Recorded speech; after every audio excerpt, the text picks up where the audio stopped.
My name is Christopher Guess. I'm a journalist, developer, and disaster relief specialist. I'm Matthew Grasser. I'm a CTO of a tech startup in New York. I'm Nick Ime. I used to be a graphic designer back in the day, and now I'm a software developer at the same tech startup. We got in touch with Ryan through a challenge post, I believe, or else one of the aid meetups that we signed up for on meetup.com, I guess. I think. We're glad to have been here. I mean, I think this is a very cool hackathon where it was more about collaboration to solve problems than it was about competition. I think it was more about solving big ideas with large thoughts than it was necessarily about building a saleable product, which was kind of a relief compared to some of the other hackathons we've been to. So. Yeah. The first thing to realize is that there's limitations. Too many people jump right into full integration, full communications. They forget about what is and what is not actually available to everybody in the community. I think one good example is Chris brought up around Hurricane Sandy.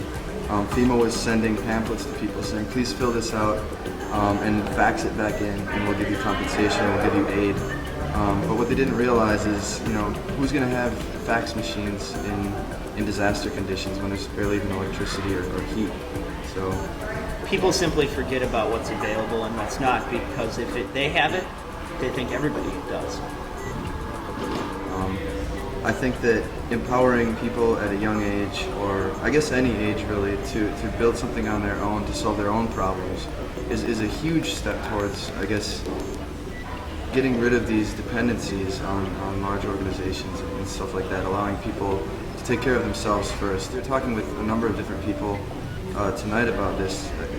One guy came up and said, I'm a betting man, and even when I lose, I learned something out of that experience. So I think that natural disasters have kind of the same thing. It's huge loss, and it's extremely, it shakes you, to the core. But I think that at the end of the day, there's something to learn from it. The next time something happens, I think you can take some of the knowledge and some of the data and some of the lessons you've learned going through something bad and apply that so you don't ever have to do that again. And I think probably going through the tech startup scene for us on a slightly different level kind of honed that idea in us. You have to go through some crap and learn your lessons to be able to, I guess, get to a better place. I think one of the major problems in providing aid after these disasters is after a few months, people kind of lose awareness and they kind of forget about it.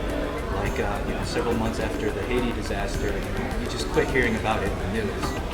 And one of the points brought up on the first day of the hackathon was, after a hackathon happens, people lose interest in the project and it just kind of fizzles out. Right now, we kind of have an obligation and a responsibility to continue that and, see it to its end. So, that's one of the things that we need to focus on is maintaining that awareness and continuing the project. We've been attending hackathons for a little while, and the first hackathon we attended, we placed. I think we got third or second place or something, and we wanted to expand the ideas, so we formed an LLC around that. It's called What Is Up Labs. So there's whatisaplabs.com. We've got a couple of past projects on there. We'll likely be putting this project on there. I would say for any developers that we're almost certainly going to be open sourcing this on Bitbucket or GitHub with What Is Up Labs on it. Just check the website for the link to where you can contribute or fork. Yeah, and we're all available on LinkedIn and Twitter also. Mm-hmm. Thanks, guys. Yeah, thank you.